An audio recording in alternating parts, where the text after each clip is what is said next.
Hello and welcome to episode 8 of the Crimson Misery podcast. My name is Will Rainbolt. If you are listening on Spotify or Apple or wherever you get your podcasts, consider rating the show 5 stars.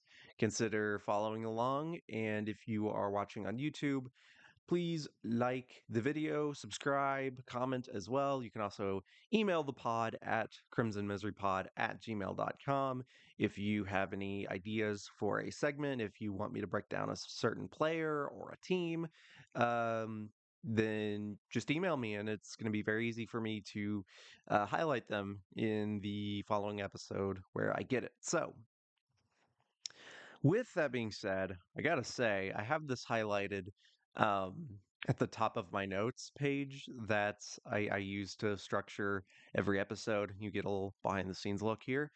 And I have at the top, this was a few episodes ago, where I circled Rome didn't spoil Survivor. Well, turns out he may have just shuffled the order of uh the boot list for a certain tribe.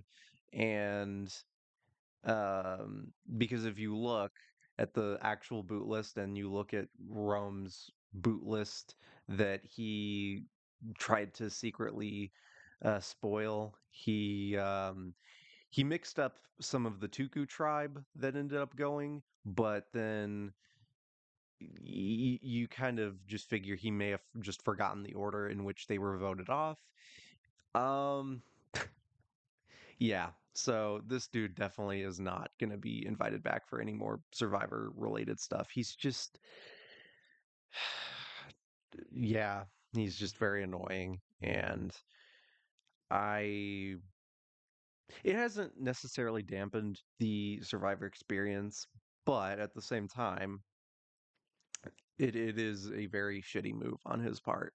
And I wish that obviously it didn't happen, but also I gotta say, for those of you who did watch last night's episode, so today is December 5th, so the December 4th episode, the uh, penultimate episode to the finale, to the two-part finale. The part one's going to air next week, and then um, the actual finale will be on the 18th. So with that being said, that episode last night was insane. I correctly predicted who would be voted off.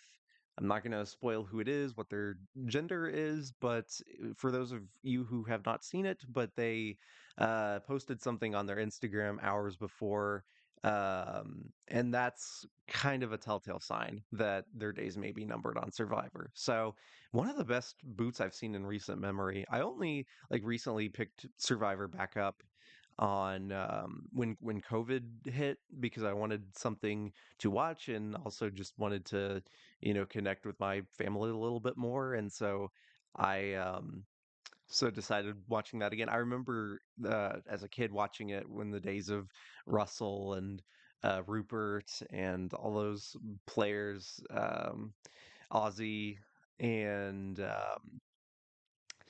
yeah, I remember Cochran winning, and I can't remember like every season, but like it's still it's still a fantastic viewing experience. And so if you do not watch Survivor, might I recommend picking that up at some point if you are into just reality game shows. And yeah, it's quite interesting. So that being said, let's go to the action of this week. Unfortunately, I'm not going to get to today's games today, obviously, because they have not happened. That's kind of unfortunate, but I'll pick it back up next time I record.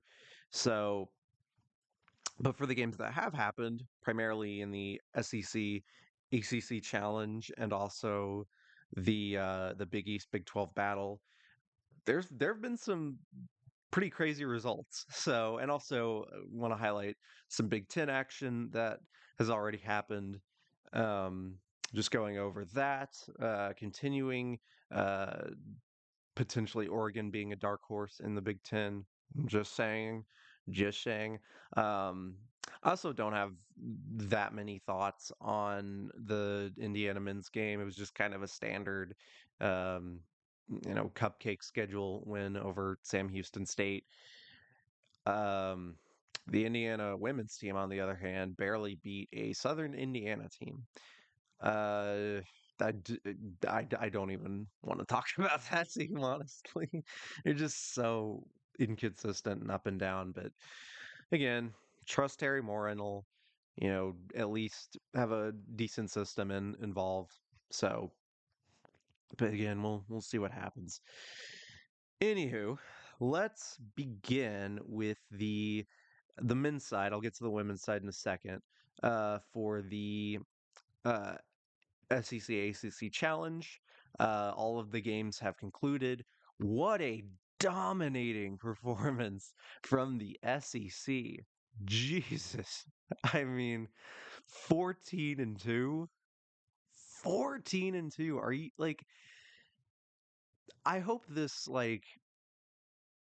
really has a I hope this for anyone listening, I hope you all, especially using the eye test or just looking at the results, you realize how much better of a conference top to bottom that the SEC is than the ACC this season, and really for the past 5 years or so, because the ACC ever since Krzyzewski retired and Roy Williams retired, but even before that, I mean, you still had the Virginias and the Louisville's with the later Chris Mack years, and then when Jim Boeheim was coaching Syracuse and all that. But the ACC just really has not been a powerhouse as much as you would think they would be, especially in the regular season. I know NC State made the Final Four last year, but that was a shocking ACC tournament run on their part. The ACC just has not been a powerhouse. You have Duke and North Carolina ranked. You have Pittsburgh as the only other team currently ranked, but they got crushed by Mississippi State. Crushed 90 to 57. I don't think good lord. I don't think that's very good, Pittsburgh. I really don't think that's good. So, I correctly predicted Vanderbilt would beat Virginia Tech. I don't think I picked Mississippi State, so that was whatever. Vanderbilt continues their great run, beating Virginia Tech. Um, Again, Mark Byington only has lost once. He's 8-1 in his opening season. Head coach James Madison. Before that, they're only lost to a Drake team that is not a bad loss at all because Drake is underrated.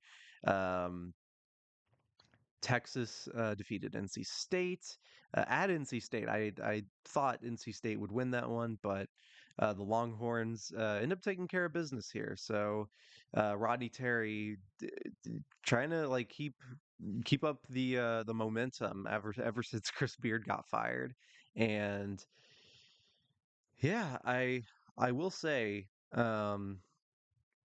I haven't seen as much of Texas as I probably should. I know Trey Johnson's been having a really good year as a freshman, um, but having a win against NC State, that's not anything to scoff at. Only lost to Ohio State on a neutral court, so we'll see. And then this was not a surprise at all. Florida defeated Virginia. What do you even expect? Walter Clayton had another really good game, and the 13th ranked Gators are just again. I'm hesitant to talk much about them, but I've highlighted that many times on this podcast with Todd Golden. But after winning the ESPN Events Invitational, they continue the momentum by dominating a Virginia team that they have historically dominated, especially in the NCAA tournament. So this one was a bit surprising, but I also at the same time I could definitely see it happening. Um, Alabama beating North Carolina 94 to 79. So Mark Sears had 20 points. Alabama had six players in double figures. and that is really difficult to beat. Especially even if it's at home, that's tough to beat. RJ Davis had 18, Ian Jackson had 23, Seth Trimble had 12. So you could tell that Carolina did have some sparks, but you have guys like Jalen Withers who only had two, Elliot Cadeau only had 1 point, Jalen Washington had three, Drake Powell had six. Like those are guys that need to step up for Carolina. And just recapping a lot of the game, it just seemed like, or just watching some of the highlights of it, North Carolina just seemed at a loss to stop Alabama defensively. That team is not a very good defensive team, at least not yet. That could change, but again, Alabama does that to a lot of teams. So, but even on the whole, I just haven't been impressed with North Carolina. They're a good run team, I will say. Like especially when they played Dayton, they were very they just were so much more aggressive, and they can get on a run. They're really good, but Alabama just never allowed it. Um, the Bama outscored North Carolina both in the first and second half, and giving up 51 points in the second half is not a winning formula for North Carolina. So Alabama's still a really good team despite the hiccups early season to Oregon and Purdue. Um, both Big Ten teams. Let me just note that really quickly, just as a Big Ten fan myself. And yeah, it just looking back on it, not really as much of a surprise, but we'll say this was a bit of a surprise. Clemson over Kentucky, even though it was at, Little John Coliseum, it still was a bit of a, a surprise that Clemson, because Kentucky was up by a pretty good amount in the first half, but then Clemson ended up coming back and winning that game in the second half. Um, but especially, actually I forgot that I'm thinking of a different game. They were down in the first half, but then came back in that first half to take the lead. But then Kentucky uh, actually made a run in the second half. But then yeah, they Clemson ended up winning in the second half still. Um, yeah, this is a Clemson team that I didn't really have on my radar. That definitely needs to change now.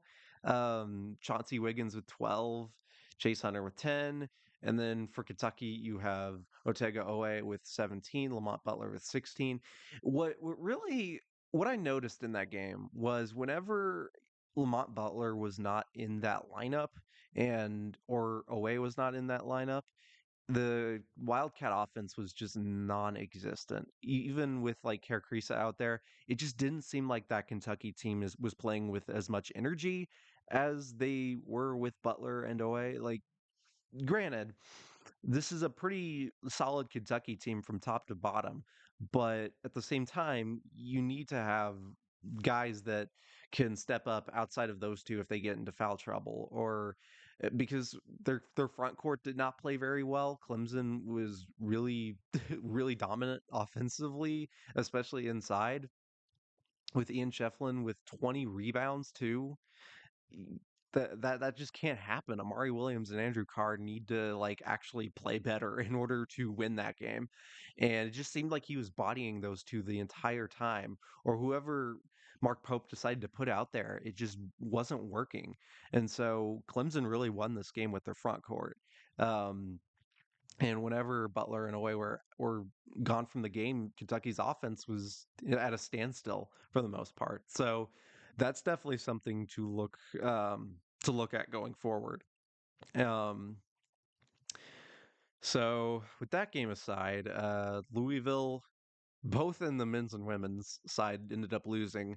Ole Miss takes them down at the KFC Yum Center.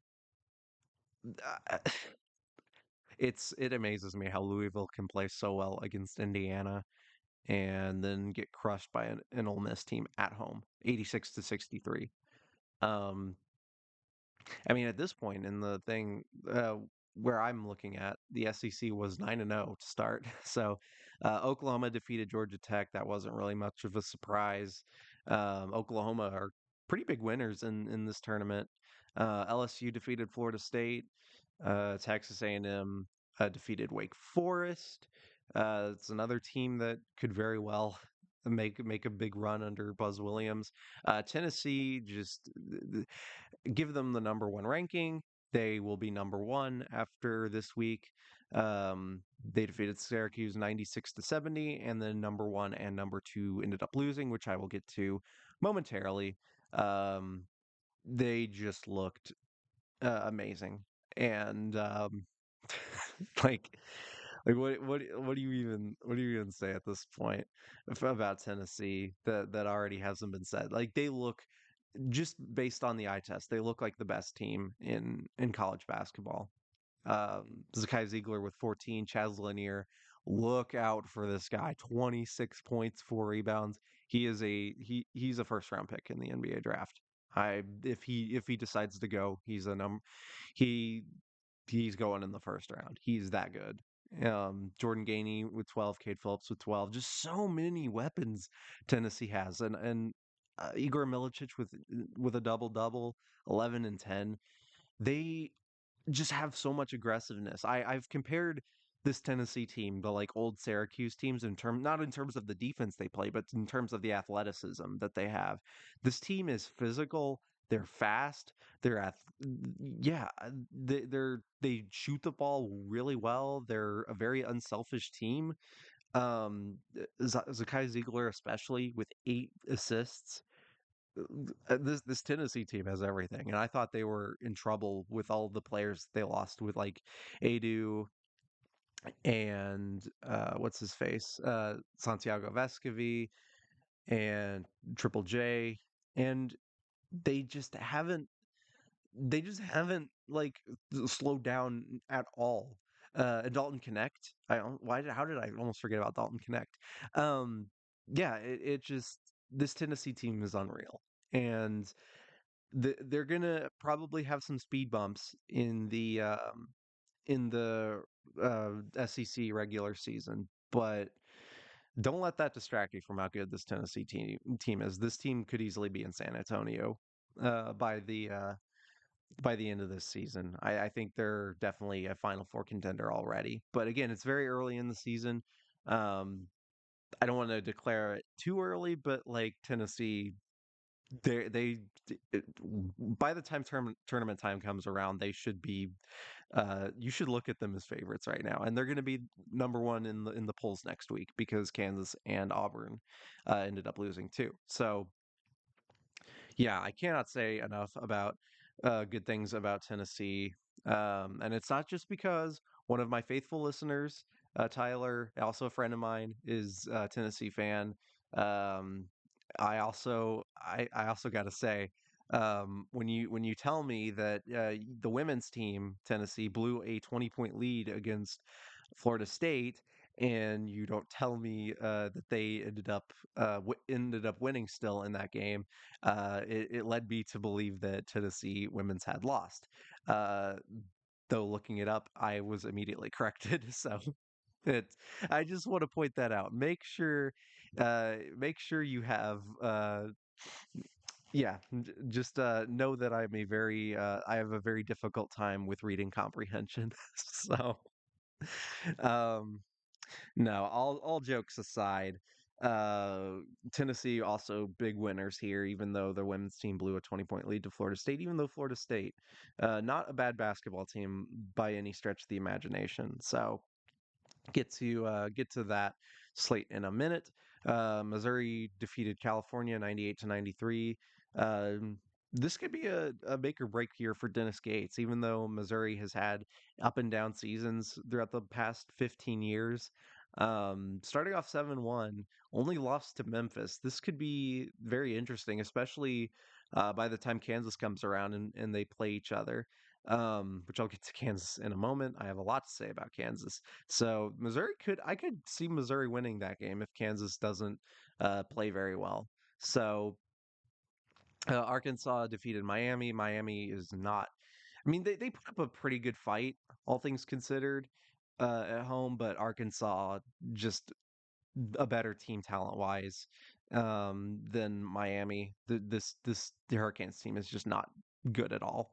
I'm sorry to any Miami fans out there, but um, yeah, I mean, Arkansas ends up winning, so can't really can't really say much else about that. Georgia defeating Notre Dame. Georgia, another team to watch for in the SEC. I think they can definitely.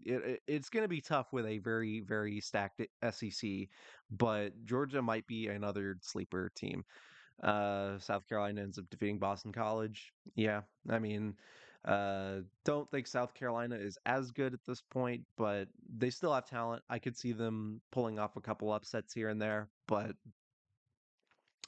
we'll see. I mean, the North Florida loss definitely does dampen a lot, and plus Indiana did beat them um, before the inevitable loss to Louisville and Gonzaga. So, and then in terms of the women's results, like I said, Oklahoma big winners here, uh, defeating Louisville, big losers, 78-72 at the KFC Yum Center. So Louisville lost twice at home in the SEC ACC Challenge, and it just like really it's it's really funny, honestly. Um, just as a Louisville hater, um, Peyton Verhulst with 21, Reagan Beers with a double double, and yeah, I just Oklahoma played a lot better than Louisville, so that's not really much of a surprise. I've already mentioned the Tennessee, Florida State game. It really does not. I mean, Tennessee almost blowing a 20-point lead aside. Tania Lotson, one of the best scorers in the women's game right now for Florida State. So she had 38 to lead her team back in that one. So I just got to say, like, really, you know, having them come back on Tennessee, not too much of a surprise, but at the same time, a win is a win. So that's at least something to be proud of if you're Tennessee. Big winners in this case. Um, Vanderbilt, 9-1 Vanderbilt team under Shea Ralph, um, 88-70 over Miami, Florida. Good. The Cavender twins don't deserve any happiness. So it's just me being an Indiana fan. Whatever. I don't. I whatever. We don't need to talk about influencers in this podcast. I've already done that once with my second bonus episode. So anyway, with that said, let's get to some of the bigger matchups, both in the ACC SEC Challenge and in the Big East Big 12 battle. Um, we have right here Duke and Auburn. Oh boy, that was a hell of a game. Um, Duke, I mean Auburn was up big pretty early, and Duke really had to come back strong in that one in order to end up even like because I thought like Duke would be in big trouble if they weren't able to get a run going, but it turns out Isaiah Evans, he only had 18 points, but all those 18 points were in the first half on 6 3-pointers. So surprising that Mason Gillis doesn't get as much playing time. That is weird. Um, but Tyrese Proctor had some big shot. He had a big shot in the second half. Um, Concanepple had six. Cooper Flag, potential number one overall pick in the NBA draft with 22. Sean James had a big possession to put Duke ahead and had a flagrant one on Auburn. I mean, it looked like Auburn was like left for dead, but then they ended up coming back with Janai Broom with having another big game. That dude is just a Swiss Army knife in terms of the things he can do. He's a great defender, can hit the three, he can finish. He is just so good. But Auburn did get lucky though with Chad Baker Mazzara having a bit of a meltdown on the court. He could have easily had a flagrant foul called on him on multiple occasions, and that did not happen. But he was pulled back by an official at one point. It just was not. He just lost his composure, and he had 17, and then Todd Pettiford with 20. He had a really good game. I like watching that dude play a lot, but again, just not a Bruce Pearl fan by any stretch of the imagination. Just don't like him as a head coach, and a lot of his political uh, opinions are stuff that I highly disagree with. So just leave it at that. Bruce Pearl is just yeah, not a very good person. But at the same time, this Auburn team is still really good despite losing to Duke. And with it being at Cameron, I think if this game is at Auburn, then Auburn probably wins. But at the same time, this win's huge for Duke, who has lost twice already to Kansas and Kentucky. So to get a win like this against the number two team in the country, that's still really good. So again, that was a really great game. Um, I mean, it was surprising to see Concha in like a 93% free throw shooter. Like that was pretty great. But um, yeah, it really this Duke team is still really good. Despite the two losses, and so is Auburn. I could see like Jay Billis was saying on the telecast last night. He both of these teams could easily be Final Four favorites. But that's what March Madness is for. That's why you play the games. That's why I think one of these teams could be upset early on. Try to guess which one I'm talking about. So, anywho, that kind of wraps up the ACC-SEC challenge, at least right now. I'll get to some of the later games that are happening today. So this is like the uh, women's day for college basketball. So if you are into women's basketball, this is going to be a big day for you. Let me tell you. So some other games: Memphis defeated Louisiana Tech. Um, they're still really good. So let's get to some of the big games in the Big East Big 12 Challenge. Uh, Villanova defeated Cincinnati. That was a bit of a surprise. I was not really expecting that, especially with Villanova not playing really well as a team thus far this year, but they did beat Cincinnati. So Eric Dixon had 31. He actually won a game where he had 30 plus points. Wow, that is a surprise. So Uga Poplar with 12 and 10. And I I hesitate to um I hesitate to say like, oh, Villanova may be on the right track, because they could easily turn right back around and lose to their next opponent like 95 to 91, and Eric Dixon has 50. So like I I don't know how good this Villanova team actually is yet. Um they had a pretty good first half, which kind of won them the game, but I still think Cincinnati is a decent team. Jizzle James with 19, 5, and 4. Um, so Cincinnati could still be pretty good in the Big 12. I just it is kind of a surprise to see them lose this game, especially because Villanova was not playing very well. But it was at Villanova, so I guess that does make sense in the long term. So Providence BYU, Providence ends up winning that game. Kind of predicted that to happen. They looked pretty good. Uh, it's weird because this Louisville team that Indiana lost to ends up getting crushed by Ole Miss at home, but then Providence ends up winning their game by 19 points. So, but again, I gotta say, now that Bryce Hopkins is back, this Providence team could be pretty good. And they did lose three times in the battle for Atlantis. I get it, but now that he's back, and if he can stay healthy, um, Jabri Abdur-Rahim had 21, Jaden Pierre had 12, Bensley Joseph at 12 as well. It's just this Providence team could still be very good in a Big East that is kind of for the taking right now as it stands because UConn not really the dominant force that we've seen them, even though they did beat Baylor, which I'll get to in a second.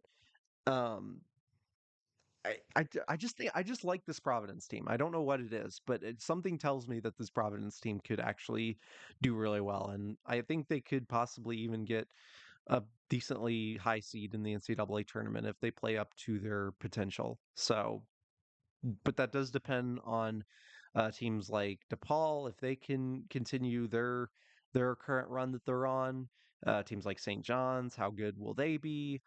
Um, yeah, it's going to depend on a lot, but how good Xavier ends up being, if Creighton and UConn can get back on track, which both of those teams did. I'm just saying, UConn defeated Baylor at home, 76-72. That was despite not having Alex Caravan in the lineup because of his head injury. Liam McNeely with 17, Samson Johnson with 13, Solo Ball with 11, Hassan Diarra with 9, Terrace Reed Jr. with 9, Aiden Mahaney with 9. A lot of nines that I'm saying. But yeah, this UConn team is still really good, even without Alex Caravan, even with them losing three times in the Maui Invitational. I also just don't. I'm not in love with this Baylor team right now. They have talent. They have plenty of talent, but like there's just something about them that even though like they only lost by 4 on the road, um they just a lot of the time they just seem out of sorts. Then I saw this in the Baha Mar when they were facing St. John's and when they were facing Tennessee.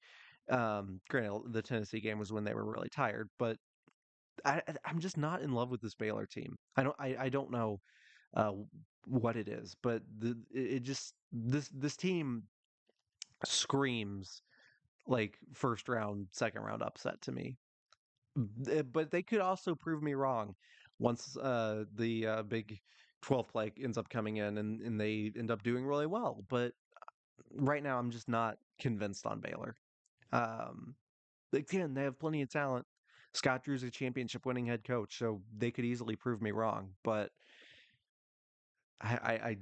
this team is missing something, and I'm not sure what that is yet. But we'll see. So UConn defeats them, and then Iowa State Marquette. Marquette is just banged up as it is. Chase Ross was injured. Their backcourt's really banged up, and the game was on ESPN Plus, which I don't really like.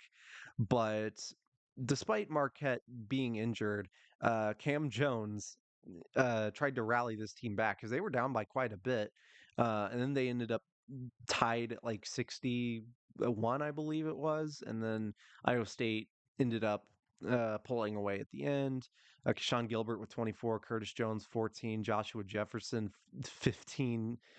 Uh, yeah, this Iowa State team is really good. We've already talked about them before about how good they are defensively, um, but they're also really good offensively. And Marquette's not like the biggest, defensive dynamite team, and they're also hurt. But this Iowa State team can score, and that was my concern last year with their team, even as a 2 seed in the NCAA tournament, is that would they be able to score enough?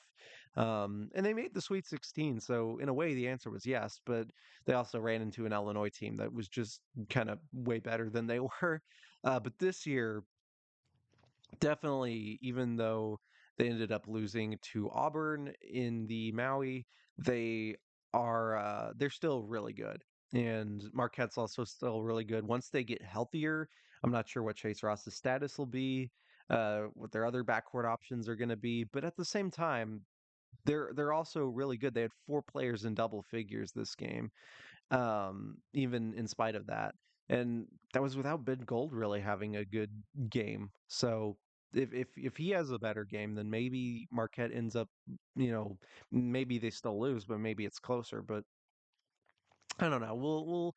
We'll see on that front. I think both of these teams obviously are teams to watch out for, even though they're 5 and 6 in the country. So obviously you want to pay attention to them. But um, again, another great matchup, and I could see both these teams making a pretty good run in the NCAA tournament. Not neither of these teams really scream upset to me once tournament time comes around. But if Marquette doesn't get healthier, maybe them. But at the same time, both these teams are really good. So and then Kansas, Creighton.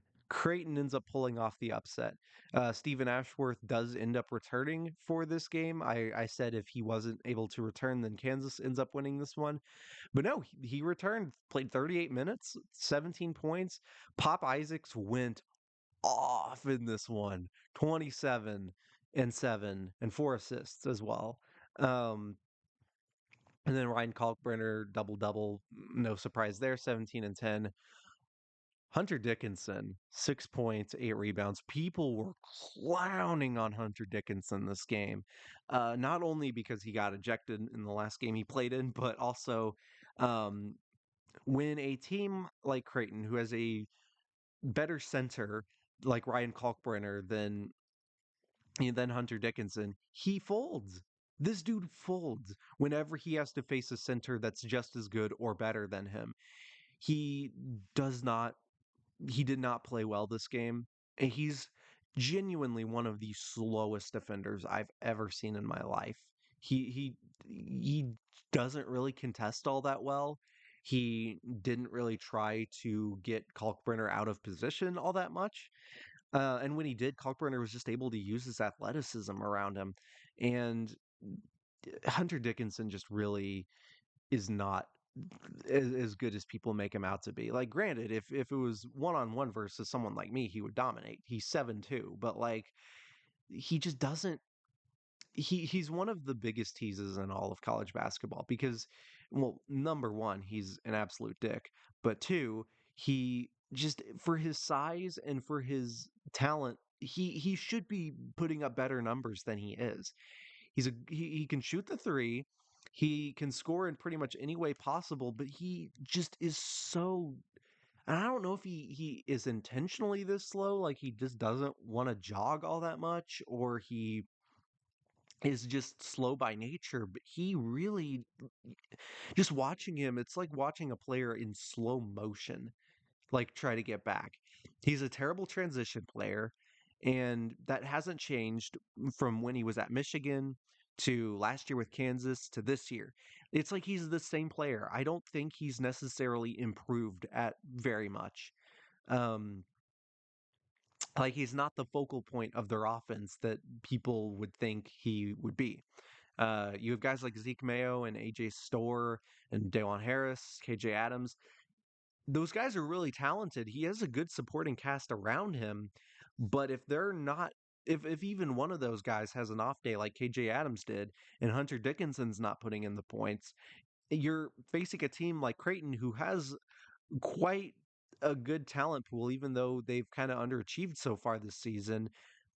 They end up surprising Kansas and upsetting them, knocking off the number one team in the country.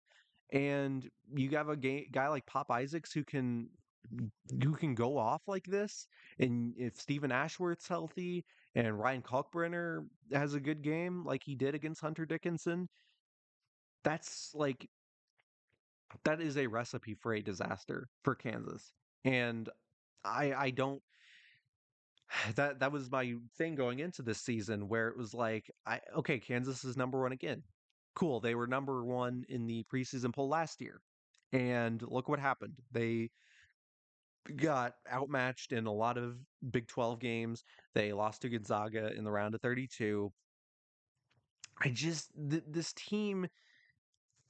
This team just screams more and more that I watch them just like the same team they were last year.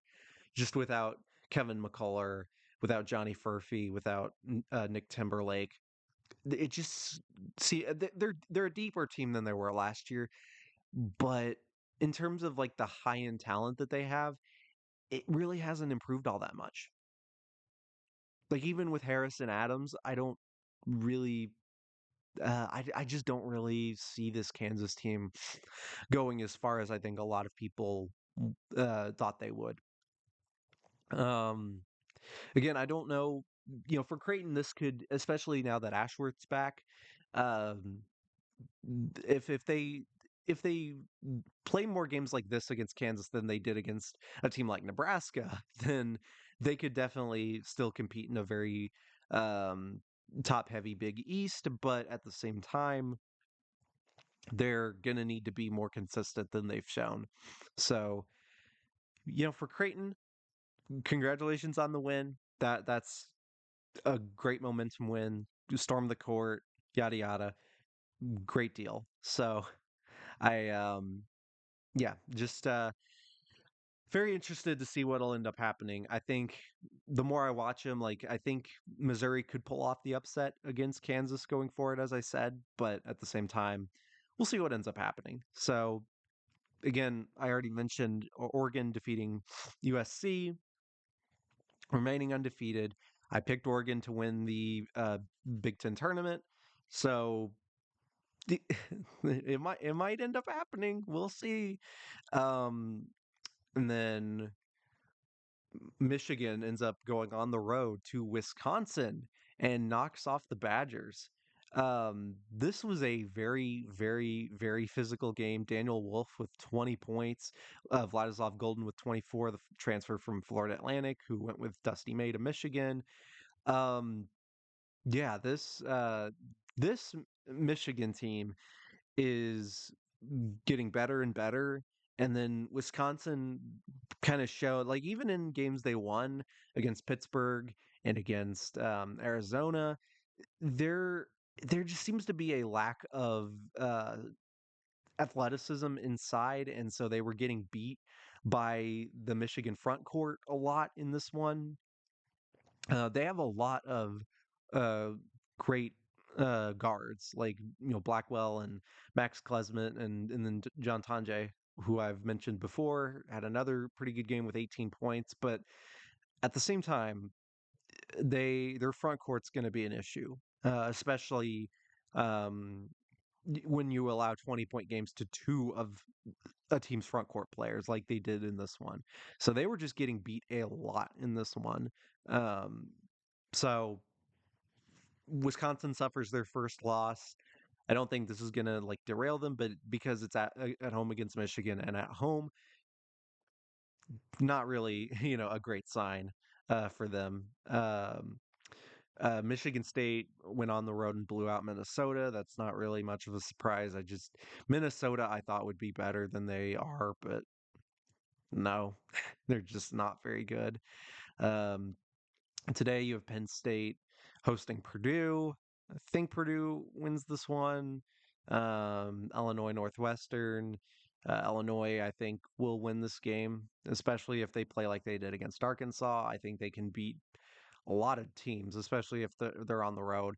And this Northwestern team just doesn't really impress me as much in the games that I've seen them play. They also lost to Iowa um, on the road. So, and again, Iowa, I don't think is they're a great offensive team as per usual under Fran McCaffrey, but they can't. None of their players can really guard a chair. So that's kind of it on the men's side. Now on the women's side, I've gone over my predictions already, but I also forgot to mention TCU over Florida Atlantic. Um, yeah, that ended up happening. Not really too much of a surprise. Haley Van Lith with 16, Sedona Prince with 14. Um, TCU is going to be another pretty good dark horse in the Big 12, and also come tournament time, I think they'll be really good. Um, then let's see. USC destroyed Cal Baptist, which is not really a surprise, but Juju Watkins had 40 points. She hit 9 3-pointers. Yeah, then yeah, give her Big Ten Player of the Year already. Just do it. We know who it's going to be. So today we have a lot of great action in women's college basketball. So Kentucky, North Carolina at 5. Uh, yeah, that's it's going to be interesting to see Kenny Brooks taking his new Kentucky team on the road against a very great defensively great North Carolina team. You have Texas and Notre Dame. Whew, I'm already just like, what a crazy slate this is going to be. That's at 7, and then you have Duke, South Carolina at 9. Oh my God, yeah, I do want Duke to like play at least kind of well against South Carolina, even though I think South Carolina will end up winning this one. Um, then you have games like Ole Miss and NC State. You have uh, Alabama, California, another ranked team going on the road. Both Ole Miss and Alabama going on the road, I should say. And then Stanford, LSU. LSU ranked 5th. I think they end up winning that game pretty easily. That's also at 9. So you have 3 just fantastic games. Kentucky, North Carolina, like blue blood programs historically, especially on the men's side, but on the women's side, a pretty great matchup too. And then you have Texas, Notre Dame, another blue blood matchup, and then Duke, South Carolina. Like, what more can you ask for? Like, watch these games seriously. Like, if you are into women's college basketball, or just college basketball in general, watch these games. Seriously, you will not be, hopefully not be disappointed. Um, just an incredible matchup. Slate all afternoon and then into the night. So from 5 o'clock to like let's say 11 by the time Duke South Carolina ends, like, block some of that off. I know Thursday night football. I don't even know who's playing on Thursday night football. That's the thing. It's like, um, it's so. Is it? Oh, is it Packers Lions? Oh my God. Okay. Well, ugh, okay. Well, in that case, um, I may have like 2 different screens on. Yeah, that's probably what it'll be. So yeah, Packers Lions. Huh. Yeah, I got Lions in that one.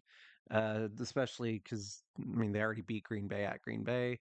I think Jordan Love will have like one of his like weird 2 interception, 3 touchdown games. It's gonna be like 38 to 28 or 38 to 31 or something. I think Green Bay will keep it pretty close, but I just have the Lions winning this one. Um, with that said, do I have anything else to go over? I don't think so. Okay, well, in that case, thank you all so much for listening to the Crimson Misery podcast. Again, if you like what you're hearing, rate the show 5 stars.